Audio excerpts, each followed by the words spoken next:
it's getting hot in here. So take off all your clothes.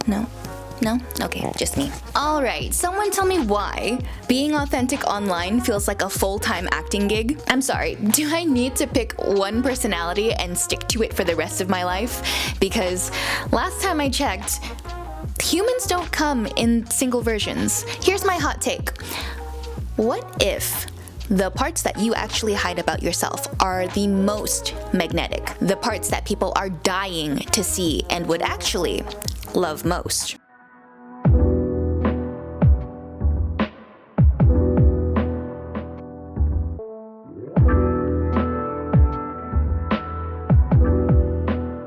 Welcome back to another episode of the Notes to Self podcast. If you're new here, I'm Rachel.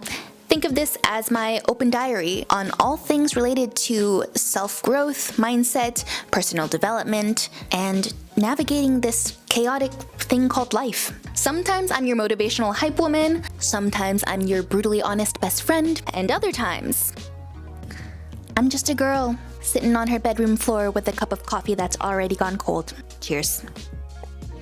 Oh, yep. Oh, nope.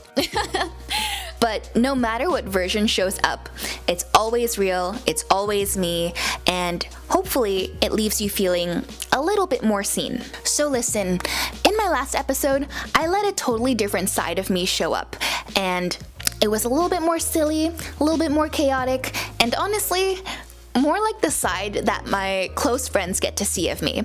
And it got me thinking, why do we act like we only get to choose one version of ourselves to show up in this world? Because if I'm being honest, for the longest time, I always felt that I had to choose one Rachel to present to the world. The put together Rachel, polished, articulate, professional, smiley, and the one who keeps it cute and safe. But the truth? That's only one version of me. I can be ridiculously goofy.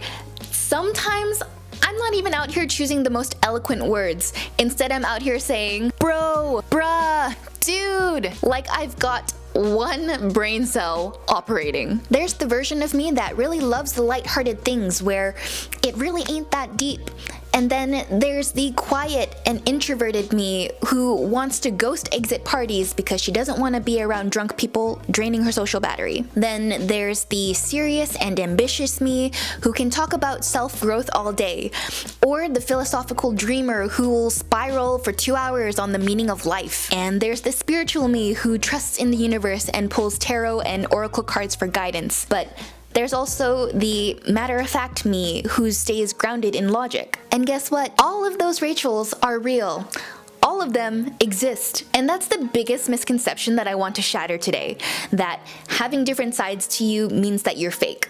Being multifaceted does not mean you're fake. It's only fake if you're pretending to be something that you're not, completely abandoning yourself just to fit an image, or acting in ways completely misaligned with who you are. But if you're pulling out sides of yourself that already exist within you, even if people haven't seen it before, that is not being fake. That's called being dynamic. If you've got sides to yourself that you don't always show, or you've got new versions that you're growing into and that you want to embody more of, that's not fakeness, that's evolution, baby. Where you are now is not your final form, and that's the beautiful thing about life. You get to keep evolving, you get to keep trying on new versions of yourself, you get to keep becoming whoever you see as your highest self. And let's be real, not everybody is going to like it, okay? Some people will straight up dislike certain sides of you. And that's okay, because like I said in a previous episode, you can be the most fancy wine imported from the most luxurious vineyards of France, but there will still be people who don't like wine and don't like drinking. Nothing that you do or say will change that. And you know what? That is perfectly okay, because if you are being your authentic self, you cannot expect to be liked by everyone.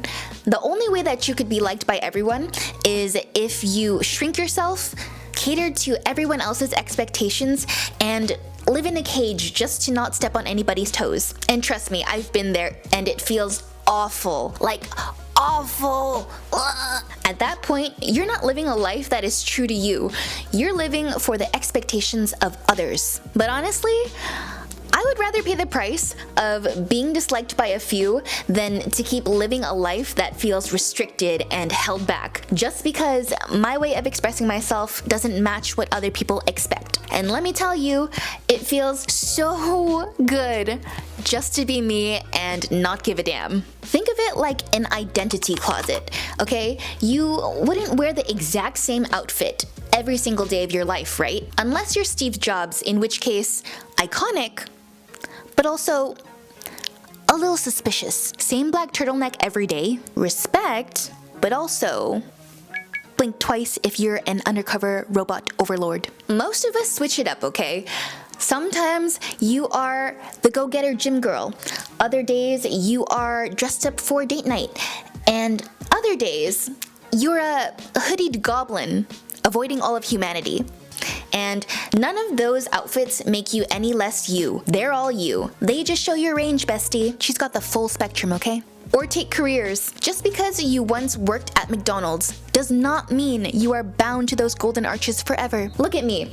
I've done McDonald's, I've done retail, admin, orthodontics, content creation, even chefing it up in the kitchen. Completely different vibes, completely different skill set, but all valid and all me. That's growth. It didn't make me inconsistent. It made me adaptable, evolving, and experienced.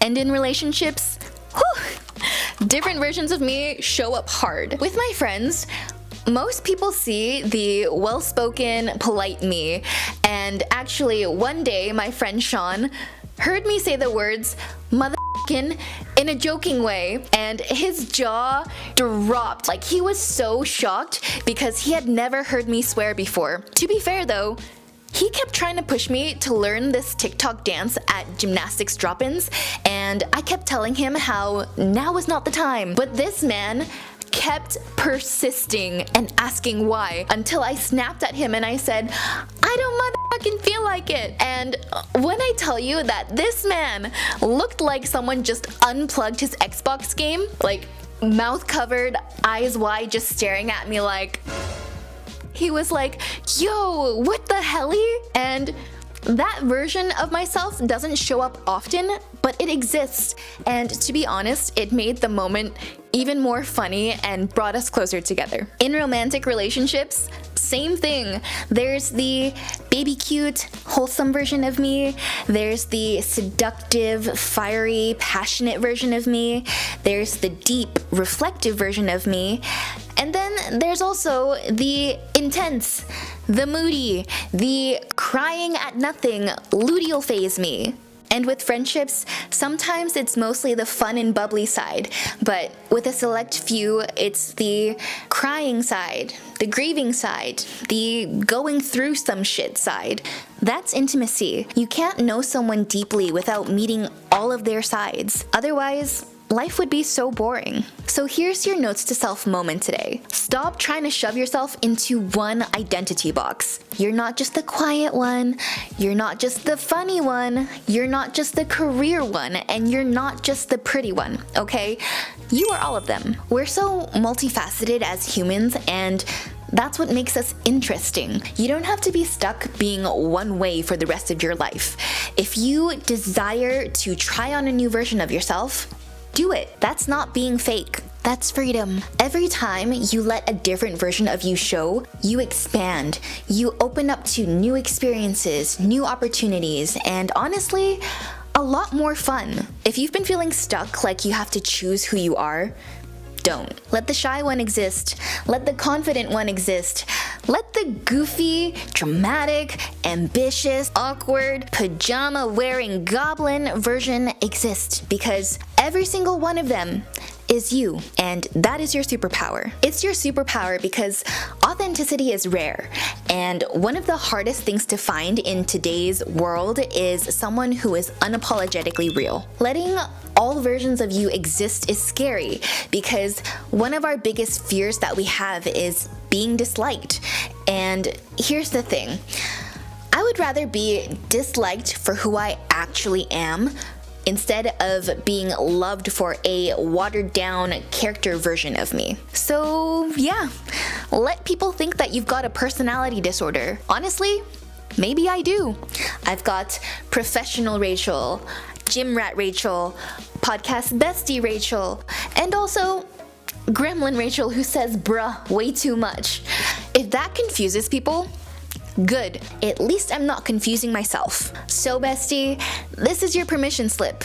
Let it all out. Be messy, be layered, be dynamic, because that's what makes you magnetic, and that's what makes you real. If this episode hit for you, tag me on Instagram and tell me which version of yourself you're letting exist this week.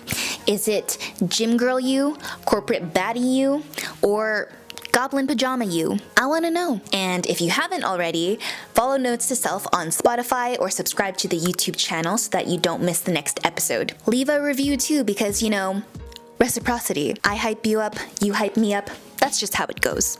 Alright, bestie, you know where to find me if you want more of me. I'll leave a playlist to my other episodes here, and I will see you in my next one. Bye!